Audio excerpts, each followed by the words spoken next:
Ndugu wanahabari, leo tarehe 7 ya mwezi wa kwanza mwaka 2026, mimi Moses Joseph Machari nalazimika kutoa taarifa kwa umma hapa wilayani Mkarama kuhusu maneno, uzushi na upotoshaji unaofanywa na baadhi ya wananchi wenye nia ovu dhidi yangu kwamba nilimpatia taarifa Mheshimiwa Naibu Waziri ikiwa ni kuwachongea watumishi aliyolazimika au aliyoamua kuwapumzisha majukumu yao. Wanatumia maneno kuwachongea, na nimeyasikia na kuyaona kwa watu wazima kabisa ambao ninaowaheshimu wengine, huku mengine nikiambiwa. Napenda ifahamike kwamba kwanza, kumchongea mtu ni kumtolea taarifa za uongo, yaani tofauti na uhalisia. Sasa hivi mimi kweli naweza nikasimama mahala na kuweza kumtolea mtu taarifa za kumchongea? Siwezi kufanya hivyo na sina sababu ya kufanya hivyo. Jambo la pili, sio utamaduni wangu kukutana na waandishi wa habari kuzungumza mambo katika sura hii, lakini leo nalazimika kwa sababu nimekuaga kimya, halafu watu wanateka advantage kuzungumza mambo pengine wakiamini nitakaa kimya. Nalazimika kusema leo. Moja, ifahamike kwamba tarehe 4 ya mwezi wa kwanza mwaka huu 2026, Mheshimiwa Reuben Kwagilwa, mbunge, naibu waziri wa nchi ofisi ya waziri mkuu, tawala za mikoa na serikali za mitaa, alifanya ziara katika wilaya hii na ambapo alikagua miradi, na kabla ya kukagua miradi nilimsomea taarifa kuhusiana na hali ya wilaya na kumweleza baadhi ya changamoto zilizopo katika halmashauri yetu. Miongoni mwa changamoto hizo ni kuwepo kwa uchakachuaji wa miradi. Wamekuwa watumishi wa halmashauri yetu wakihujumu miradi kwa kutozingatia matakwa ya BOQ.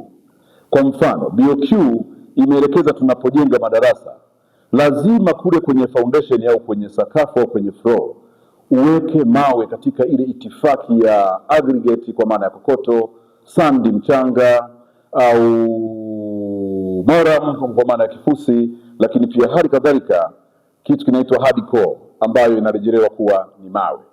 Sasa hii tabia ya kutokuweka mawe imekuwa sugu.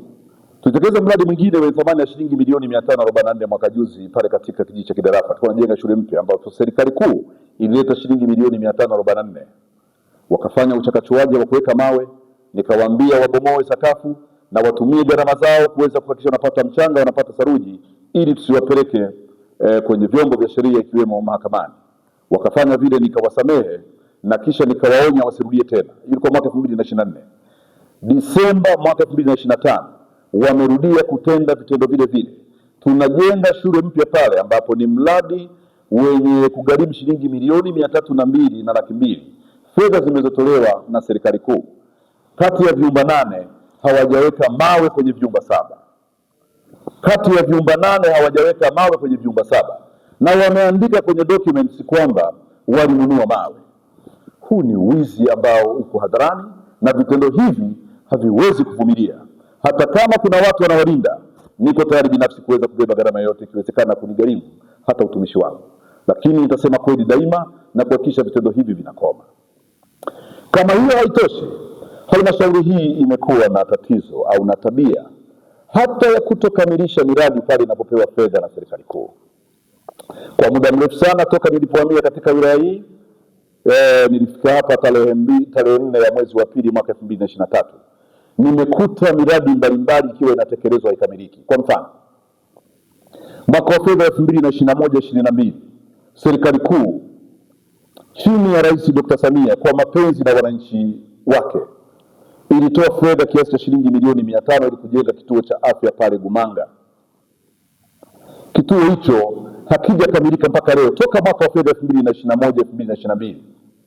Wamekamilisha baadhi ya majengo, lakini jengo la OPD mtu yeyote atoke na aje aende akaangalie, halijakamilika, limeishia kwenye kupauliwa.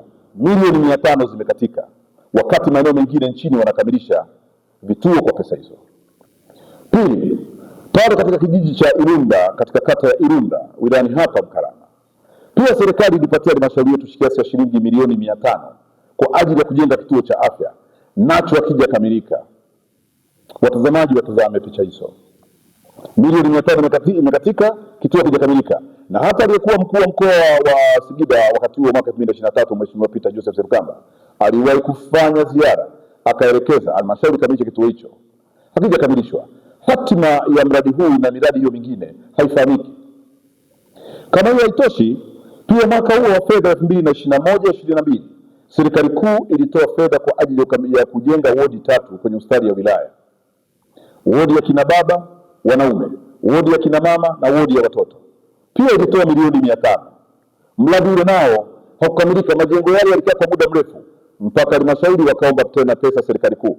Serikali kuu ikaongeza, mbali na hiyo shilingi milioni 500, ikaongeza tena milioni zaidi ya 123. Ndipo majengo hayo yamekamilishwa mwaka jana 2025 na mwenge ukazindua.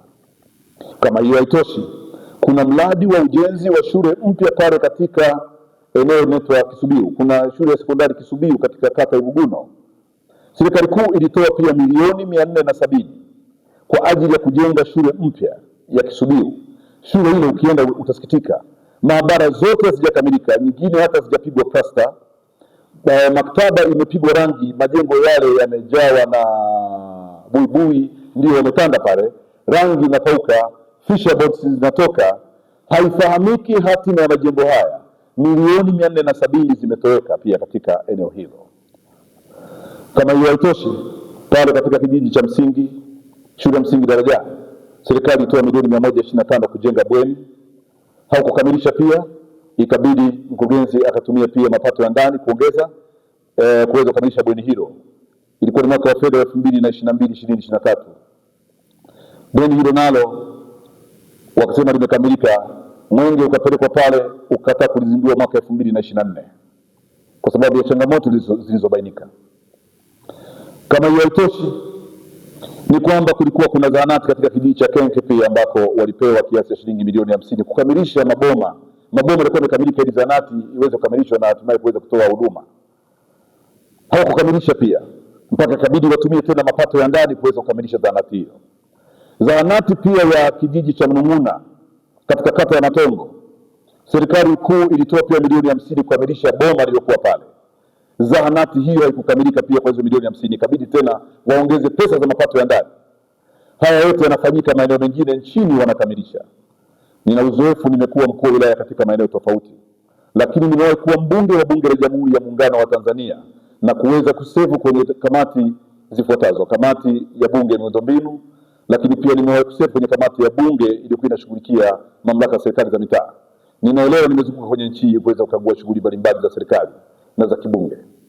Nimeona, ninajua hapa kwetu kuna tatizo la uaminifu, na uaminifu huo unakosekana kwa sababu ukifanya uchunguzi utabaini kuna baadhi ya mambo wanakwenda wanakurudi na wazabuni wana inflate price, wanarusha bei katika kununua vifaa vya ujenzi, na matokeo yake ndio miradi haikamiliki. Nazungumza haya mambo ambayo nimeyafanyia utafiti, nimeyafanyia uchunguzi, na hivyo napenda kutumia fursa hii kuwafahamisha wananchi kwamba wanaosema kwamba Mheshimiwa Naibu Waziri aliwasimamisha wale watu baada ya mimi kuwa nimewachongea, watafakari mara mbili. Sina tabia hiyo, na wala sio tabia yangu hata kuzungumza leo toka nimefika katika wilaya hii. Ninadhani ndio mara ya kwanza nazungumza na waandishi wa habari wa pembeni, ukiachana na waandishi wa habari wa serikali ambao nimekuwa nawaita kwa ajili ya kuhamasisha mazoezi fulani, labda uchaguzi au kuna kampeni fulani, labda ni chanjo na masuala mengine. Sijawahi kufanya hiki ambacho nimefanya, lakini leo nimelazimika kufanya baada ya kuona watu wanapotosha na wanataka kunipanda kichwani. Niko tayari kupambana na mtu yeyote ambaye anafanya upotoshaji wa aina yoyote, na napenda kumpongeza waziri wa nchi, ofisi ya waziri mkuu, tawala za mikoa na serikali za mitaa kwa uamuzi wake aliofanya. Mambo ni mengi, ikiwemo hapa wanaleana hata katika kuchukuliana hatua za kinidhamu. Kuna watumishi watoro alafu hatua zichukuliwe. Kuna haja ya kuweza kufanya kazi. Acha tusubiri kamati ambayo pengine itaundwa na ofisi ya rais na ofisi ya waziri mkuu, tawala za mikoa na serikali za mitaa, ambayo itakuja kuchunguza mengi, wataona na tuzungumza kwenye haraka. Asanteni kwa kunisikiliza na watakieni kila laheri, na watu wasinichokoze. Nitafanya kazi vile ambavyo inastahili kuweza kufanywa kwa mujibu wa sheria, bila upendeleo, huba wala chuki dhidi ya mtu yeyote. Asante sana.